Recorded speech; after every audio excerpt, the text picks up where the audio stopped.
जज, मस्जिद के नीचे दीवारों के अवशेष मिले हैं। मुस्लिम पक्ष की वकील मीनाक्षी अरोड़ा, वो दीवारें दरगाह की हो सकती हैं। जज, लेकिन आपका मत तो यह है कि मस्जिद खाली जगह पर बनाई गई थी, किसी ढांचे को तोड़कर नहीं। वकील सन्नाटा। जज, एसआईटी की खुदाई में कुछ मूर्तियां मिली हैं। वकील, वो बच्चों के खिलौने भी हो सकते हैं। जज, उनमें वराह सुअर की मूर्ति भी मिली है जो हिंदू मान्यता के अनुसार भगवान विष्णु के अवतार थे। क्या मुसलमानों में सुअर की मूर्ति के साथ खेलने का प्रचलन था?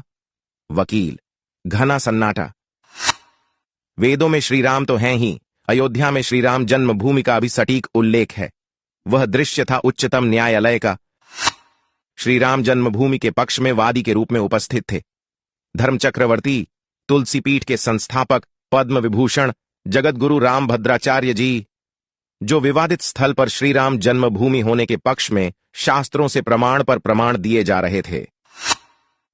न्यायाधीश की कुर्सी पर बैठा व्यक्ति मुसलमान था। उसने छूटते ही चुभता सा सवाल किया, आप लोग हर बात में वेदों से प्रमाण मांगते हैं, तो क्या वेदों से ही प्रमाण दे सकते हैं कि श्री राम का जन्म अयोध्या में उस स्थल पर ही हुआ था? जगतगुरु रामभद्राचार्य जी, जो प्रज्ञाचक्षु हैं, ने बिना एक पल भी गंवाए कहा, दे सकता हूं महोदय। और उन्होंने ऋग्वेद की जैमिनीय संहिता से उद्धरण देना शुरू किया, जिसमें सरयू नदी के स्थान विशेष से दिशा और दूरी का बिल्कुल सटीक ब्यौरा देते हुए श्रीराम जन्मभूमि की स्थिति बताई गई है। कोर्ट के आदेश से जैमिनीय संहिता मंगाई गई और उसमें जगतगुरु जी द्वारा निर्दिष्ट संख्या को खोलकर देखा गया और समस्त विवरण सही पाए गए।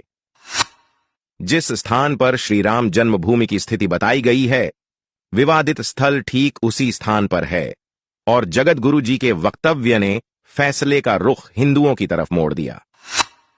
मुसलमान जज ने स्वीकार किया, आज मैंने भारतीय प्रज्ञा का चमत्कार देखा।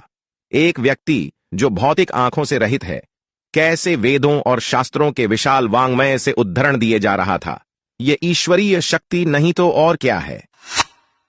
अब को यह मत कहना कि वेद तो श्रीराम के जन्म से पहले अस्तित्व में थे, उनमें श्रीराम का उल्लेख कैसे हो सकता है? वेदों के मंत्र दृष्टा आर्षि त्रिकालज्ञ थे, भूत भविष्य और वर्तमान तीनों का ज्ञान रखते थे। श्रीराम की महिमा तीनों कालों में है, कालाबाधित लोक विश्रुत, लिच हूं जुग चहूं श्रुति नाम प्रभाउल, लिकलि विशेष नहीं आन उपाऊ एल।